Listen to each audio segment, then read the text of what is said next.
Always do it on my own, so I gotta get through it. And the only thing I know is to love what I'm doing. Never give up, never slow, till I finally prove it. Never listen to the no's, I just wanna keep moving. Keep my head up when I act, head up, that's a fact. Never looking back, I'ma keep myself on track. Keep my head up, staying strong, always moving on. Feel I don't belong, tell my thoughts to move along. Push myself to be the best, die with no regrets. Live with every breath, see my mess. Bismillahirrahmanirrahim. Assalamualaikum warahmatullahi wabarakatuh. Perkenalkan, nama saya Laili Wahyuni Ilahi. Saya adalah mahasiswi semester 4 jurusan Pendidikan Bahasa Inggris, Fakultas Keguruan dan Ilmu Pendidikan Universitas Muhammadiyah Profesor Dr. Hamka. Di video kali ini saya akan memaparkan hasil wawancara online saya dengan beberapa teman saya dan juga kepala sekolah, guru bahasa Inggris, serta adik lulusan tahun 2020 di SMK PKP 1 Jakarta Islamic School. Nah, sebelumnya saya sudah tampilkan profil dan cuplikan video dari lingkungan sekolah tersebut. Saya dan beberapa teman saya melakukan wawancara online ini dalam rangka menyelesaikan tugas mata kuliah saya, yaitu Pengenalan Lapangan Persekolahan 1 atau PLP 1, yang bertujuan untuk membangun landasan jati diri seorang pendidik. Dari kegiatan ini diharapkan mahasiswa bisa mencontoh dan mampu menerapkannya ketika ia terjun dalam dunia pendidikan nanti. Nah, berikut hasil wawancara online-nya. Cara garis adalah dari kepala sekolah, kemudian wakil ada 2, ya. Wakil ada 4,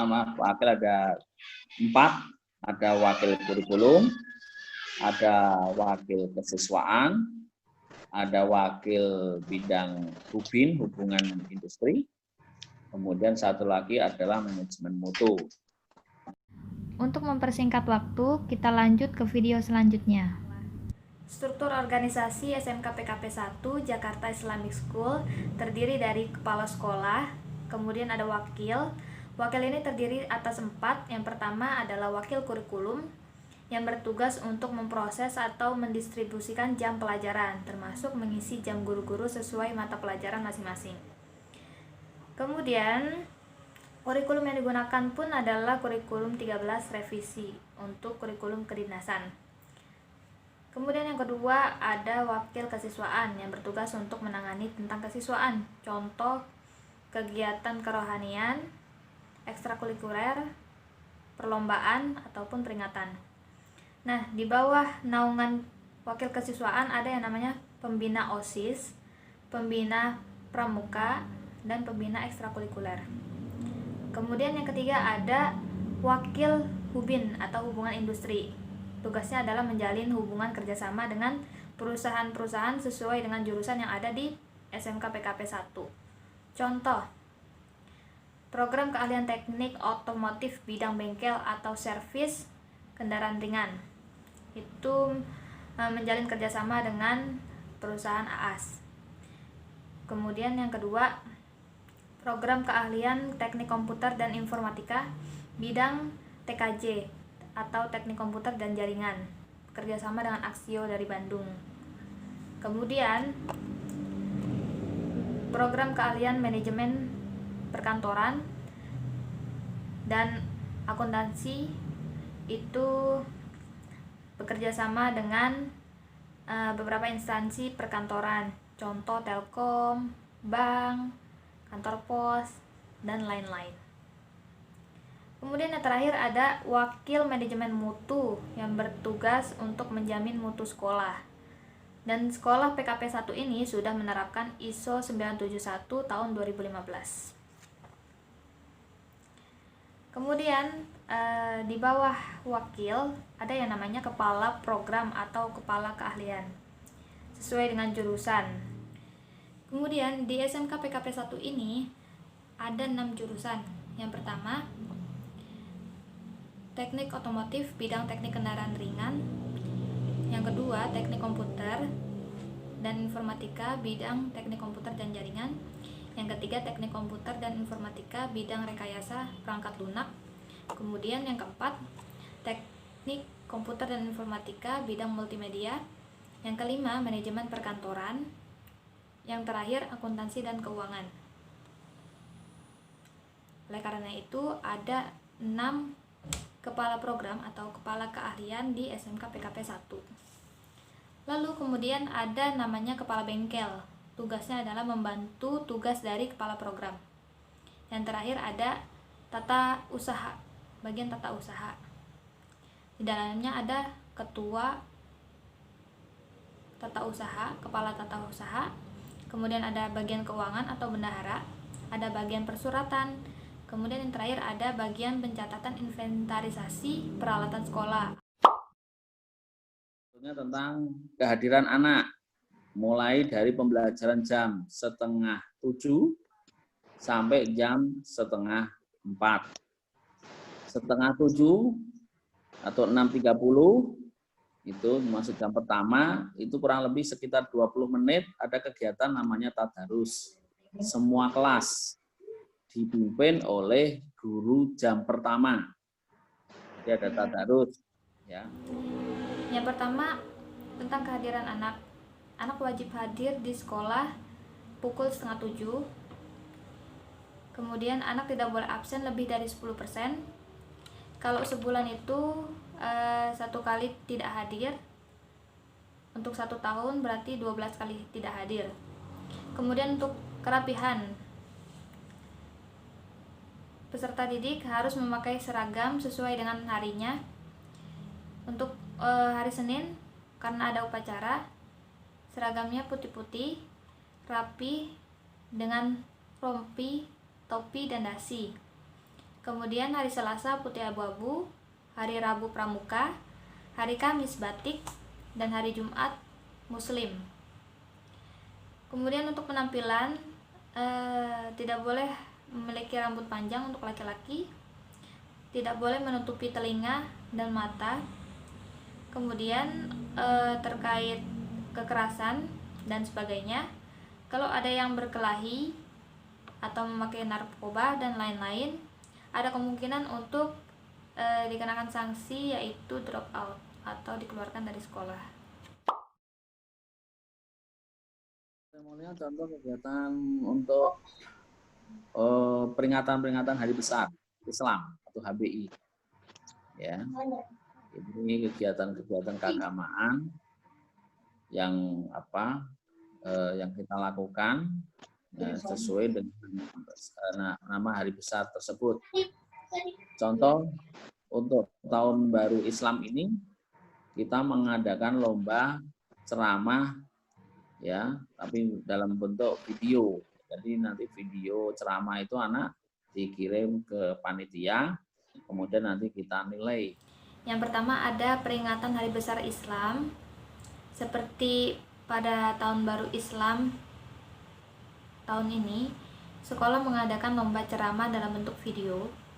Kemudian pada acara 17 Agustus, sekolah mengadakan lomba menghafalkan biografi pahlawan. Kemudian lomba membaca teks proklamasi tanpa membaca teks. Kemudian ada pembukaan kegiatan pramuka, persami, kemudian ada ultah PKP pada tanggal 8 April yang di dalamnya ada kegiatan upacara bersama dan kegiatan lomba-lomba. Nah, untuk lomba-lomba dari sekolah SMK sendiri diadakan lomba servis motor bekerja sama dengan Honda. Kemudian kalau dari yayasannya berupa bazar dan pengajian bersama untuk kegiatan olahraga seperti futsal, voli, dan lain-lain. Kemudian lomba bakat dan minat bidang olahraga. Contoh nama kegiatannya adalah Education Festival atau EduFest. Mulai dari pembelajaran jam 3:30 sampai jam 3:30. 3:30 atau 6:30 Itu masuk jam pertama, itu kurang lebih sekitar 20 menit ada kegiatan namanya tadarus. Kemudian identifikasi kegiatan-kegiatan rutin di sekolah. Yang pertama, kegiatan kurikuler atau pembelajaran harian di sekolah. Dalam kondisi normal, sekolah dimulai pukul 6:30 sampai dengan 6:30, total 11 jam. Jam pertama dan kedua sekitar 40 menit digunakan untuk tadarus.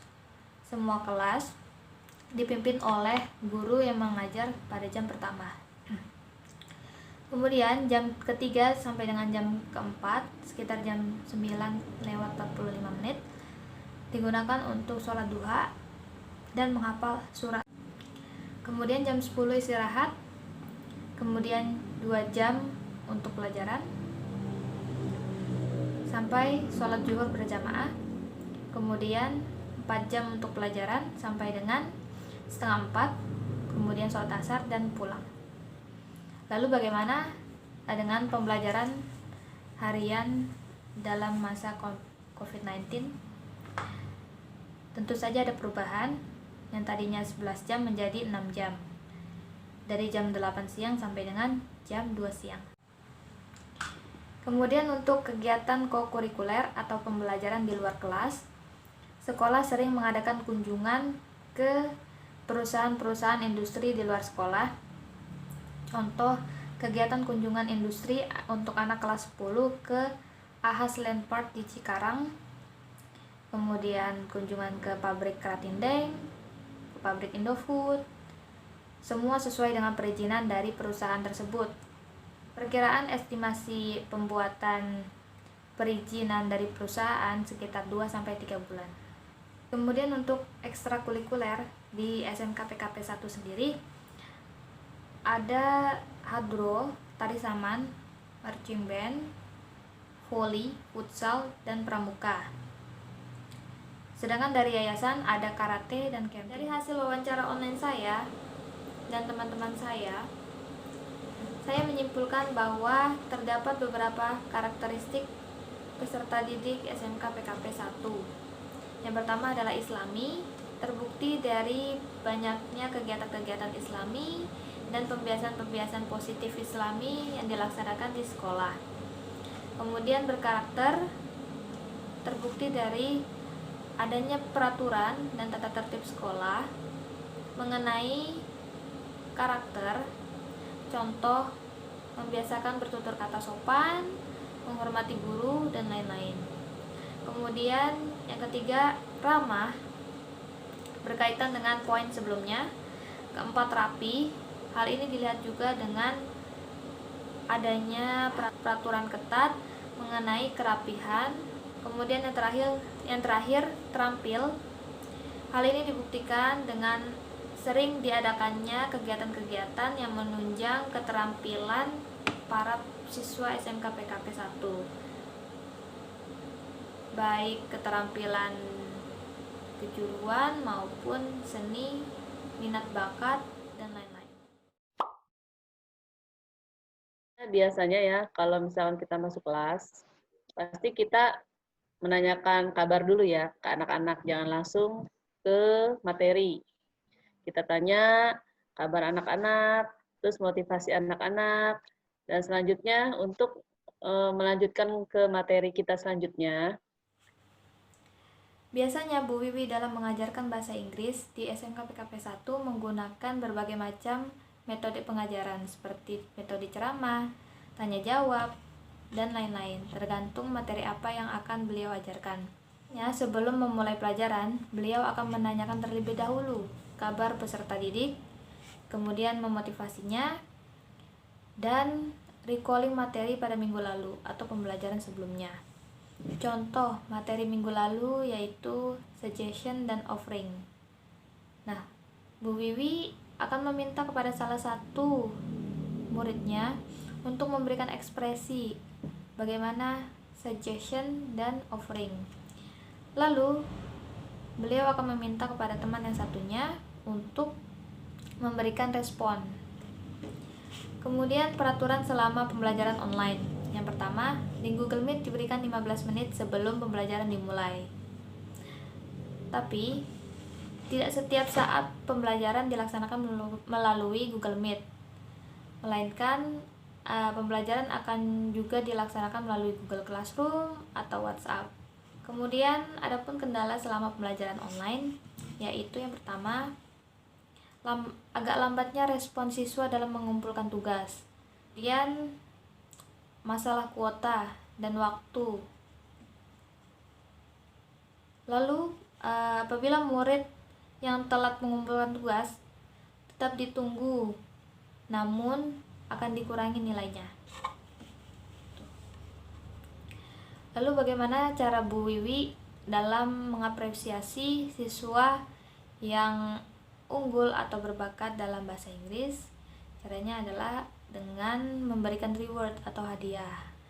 Kemudian untuk siswa-siswa yang tidak suka bahasa Inggris ataupun agak lambat dalam mengikuti proses pembelajaran, akan tetap dipaksa oleh Bu Wiwi untuk mengikuti pembelajaran dan diberikan arahan, diberikan motivasi dan arahan agar siswa tersebut tetap semangat, tetap mau mengikuti pembelajaran.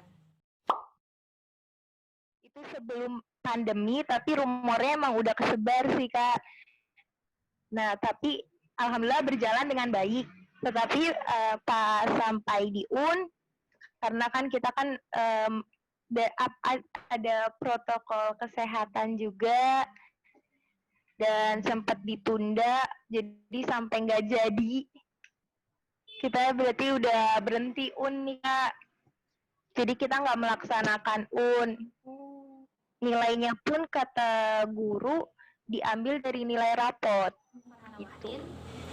Poin pertama yang saya dan teman-teman tanyakan adalah mengenai organisasi atau ekstrakurikuler yang diikuti oleh Farhana. Farhana mengikuti organisasi OSIS di sekolah, namun pada kelas 11 ia mengundurkan diri karena tidak diperbolehkan oleh orang tua.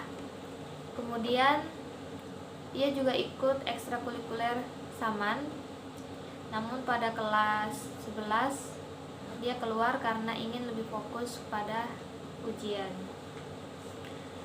Adapun ujian yang tertunda dikarenakan kondisi pandemi ialah ujian nasional. Awalnya ujian nasional ini hanya diundur, namun lama-kelamaan menjadi tertunda, akhirnya tidak jadi. Jadi lulusan tahun 2020 tidak dilaksanakan UN. Dan ujian-ujian lainnya seperti ujian-ujian sertifikasi, kompetensi, keahlian tetap dilaksanakan dan alhamdulillah sudah terlaksana. Kemudian tentang sistem kelulusan, wisuda diadakan online via Zoom. Kemudian sebelum H-1 seluruh siswa disuruh ke sekolah, namun per sesi, beda kelas, beda jam, untuk mengambil medali dan uang 50.000 untuk kuota di TU. Menurut Farhana, kesan yang ia dapatkan selama wisuda online ialah pastinya tidak enak, sedih, karena tidak bisa kumpul bersama orang-orang, tidak bisa berkumpul dengan teman-teman, tidak bisa berkumpul dengan guru-guru, salaman, dan tidak sempat foto angkatan juga. Kemudian tentang kejuruan, akuntansi pemerintah di SMK PKP 1 ini adalah baru angkatan Farhana ini, angkatan 2020, dan guru-gurunya pun baru mempelajari ataupun sedang mempelajari akuntansi pemerintahan itu sendiri. Dan pembelajaran pun sempat keteter karena ya guru-gurunya masih sedang dalam proses pembelajaran. Kemudian terkait pembelajaran sebelum ujian-ujian, itu hanya dilaksanakan pendalaman materi. Dalam sehari pendalaman materi itu dilaksanakan selama 3 jam. Dan setelah itu akan dilakukan SPM atau soal pendalaman materi yang di-share melalui Google Classroom. Kemudian poin selanjutnya adalah terkait guru bahasa Inggris. Menurut Farhana, pembelajaran yang diberikan oleh Pak Nanang itu kurang karena pemaparannya kurang masuk. Kemudian lebih banyak teori daripada praktek. Walaupun ada praktek dilakukan secara kelompok. Jadi hanya siswa yang aktif, hanya siswa yang berbakat dalam bahasa Inggris saja yang menyelesaikan tugas praktek tersebut. Kemudian tidak ada peraturan ketat dan guru memberikan nilai terlalu besar kepada murid. Adapun ujian praktek dari sekolah yaitu ujian terkait mata pelajaran bahasa Inggris, bahasa Indonesia, dan seni budaya.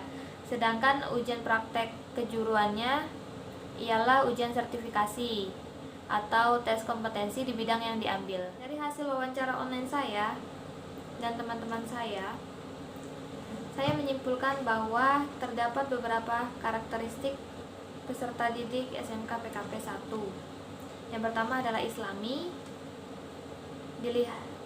Terbukti dari banyaknya kegiatan-kegiatan Islami dan pembiasan-pembiasan positif Islami yang dilaksanakan di sekolah.